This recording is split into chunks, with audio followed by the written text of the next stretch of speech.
Indore G20 summit के समापन के बाद सुबह से ही सदस्यों को हेरिटेज वॉक पर शहर की विभिन्न ऐतिहासिक इमारतों और धार्मिक स्थलों के साथ ही खोलकर कौलीन राजवाड़ा की क्षत्रिय से रूबरू कराया गया, जहां राजवाड़ा परिसर में ही सुबह के पोहे, जलेबी, आलू बड़े सहित विभिन्न प्रकार के व्यंजन भी मेहमानों को परोसे गए। इंदौर में G20 के श्रम और रोजगार को लेकर हुई 3 दिवसीय समिट को लेकर जहां एक और विभिन्न देशों के आए सदस्यों ने श्रम और रोजगार के विषयों पर मंथन किया, तो वहीं दूसरी ओर इंदौर के आसपास पर्यटन स्थल पर भी भ्रमण कराया गया।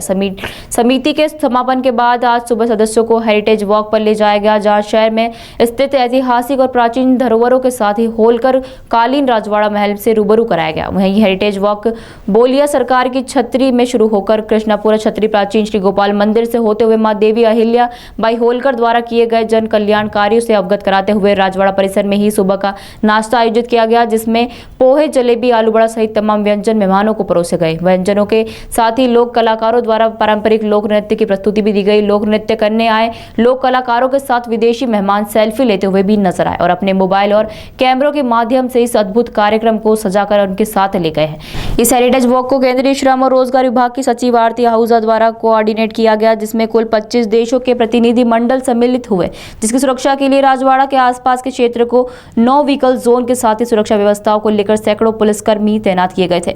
निश्चय जो राज्य सरकार और जिला प्रशासन ने किया, उनके सहयोग के बिना तो ये सफल हो ही नहीं सकता था, इसलिए उनकी सराहना करना, उनको अप्रिशिएट करना बहुत ज़रूरी है। वे लोग भी बहुत कठिन परिश्रम करते हैं, छोटी छोटी डिटेल को देखते हैं सब जगह, तो इसलिए हमें लगा कि निश्चय उनको अप्रिशिएट करना बहुत ज़रूरी है। और वैसे तो हम करते हैं, लेकिन एक फॉर्मल तरीके से हमारी अर्जेंटीना की मिनिस्टर थी यहाँ पे, तो उन्हें भी अच्छा लगा, उनके हाथों से उनको दिया गया। Thank you. थैंक यू सभी लोगों के लिए, ताकि सभी देशों के लोग जो हैं वो एक साथ जुड़ सकें। वही मैंने आपको बताया, कॉमन एप्लीकेशन नहीं, इट इज़ अ डेटाबेस जो ILO और OECD स्किल्स का करेंगे। So it's not an application, it's a database जो कि स्नैपशॉट फॉर द वर्ल्ड। क्या प्रमुख बातें जो डॉक्यूमेंट में तैयार करना? तो ये तो एम्प्लॉयमेंट वर्किंग ग्रुप था, जो कि टेक्निकल ग्रुप है। इसमें श्रम और रोजगार को लेके 3 मुद्दे हमने 3 थीम लिए थे, क्योंकि सब विषयों पर तो चर्चा नहीं हो सकती, इसलिए 3 थीम लिए थे, जैसा कि G20 में होता है, थीमेटिक एरियाज़ पे डिस्कस करते हैं। उस पे एक था गिग और प्लेटफॉर्म वर्कर्स। तो अलग अलग देशों में उनकी परिभाषा अलग अलग होती है। अधिकांश जगह पे एम्प्लॉयर एम्प्लॉई रिलेशनशिप नहीं होता, तो वो लेबर के दायरे से दूर हो जाते हैं। इसलिए हमने इसमें चेष्टा की कि गिग एंड प्लेटफॉर्म वर्कर्स का लीगल स्टेटस सभी राष्ट्रों में अलग अलग है, लेकिन सोशल सिक्योरिटी उनको देनी बहुत ज़रूरी है, और इस पे सहमति हुई। ये पहली बात थी। दूसरा ये कि अभी आप देखते हैं विश्व में तो स्किल्स के लिए कोई कॉमन लैंग्वेज नहीं है। यदि आज मैं कहती हूँ कि भारत में ये व्यक्ति प्लम्बर ग्रेड A है, तो क्या उसका मतलब रूस में भी वही है, इटली में भी वही है? प्लम्बर ग्रेड A की परिभाषा क्या एक जैसी है? नहीं है।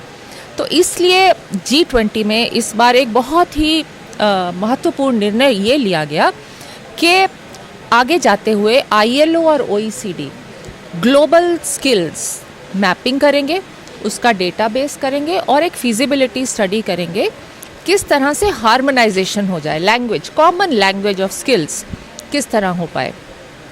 और तीसरा मुद्दा था सस्टेनेबिलिटी ऑफ सोशल प्रोटेक्शन, जो सभी के लिए है, जैसे कि हम ओल्ड एज पेंशन की बात करते हैं या बाकी चीज़ें, तो किस प्रकार वो सस्टेनेबल रहे, क्या आगे जाते हुए कंट्रीब्यूटरी होनी चाहिए, टैक्स फाइनेंस्ड होनी चाहिए, को पेमेंट होनी चाहिए, किस प्रकार के सिस्टम्स होने चाहिए, क्योंकि सभी देश अलग अलग इकोनॉमिक डेवलपमेंट के लेवल पर हैं। तो किस तरह ये एक मतलब मुद्दा रखा गया ताकि आगे जाते हुए लोग इसके बारे में सोच के अपने अपने देश में जो भी करना है उचित वो करें। मैम ऐसा भी सुन, उसमें भी मैं कहना चाहूँगी कि बहुत कंसेंसस हम ला पाए। बहुत चीज़ें कठिन भी थीं, बहुत चीज़ों पे लोगों के मतभेद भी थे, कुछ लोगों ने कई चीज़ों पे अपने प्रश्न उठाए, लेकिन G20 एक कंसेंसस के रूप से जाता है।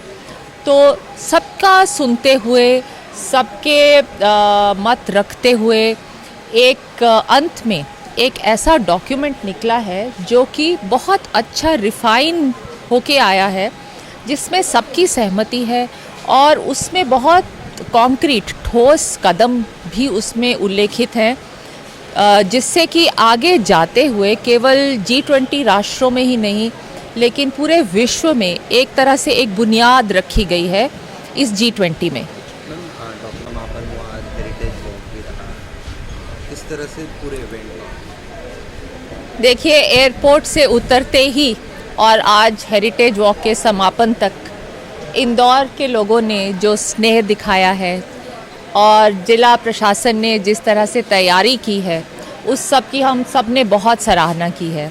केवल हम ही नहीं, हमारे साथ जो डेलीगेट्स हैं G20 के, जिसमें कि G20 राष्ट्रों के मंत्री गण भी थे, सब ने बहुत सराहना की। अरेंजमेंट्स बहुत अच्छे से किए गए थे, एक एक डिटेल देखी गई थी और मुझे लगता है कि सभी लोग बहुत खुश होके गए हैं, केवल संतुष्ट ही नहीं, खुश होके गए हैं। जिस उद्देश्य के साथ इस बैठक को किया गया, हम मुद्दों की बात करें तो किस तरह से ताज़ा खबरों के लिए सब्सक्राइब करें JSR टाइम्स और साथ ही नोटिफिकेशन पाने के लिए बेल आइकन को दबाएं।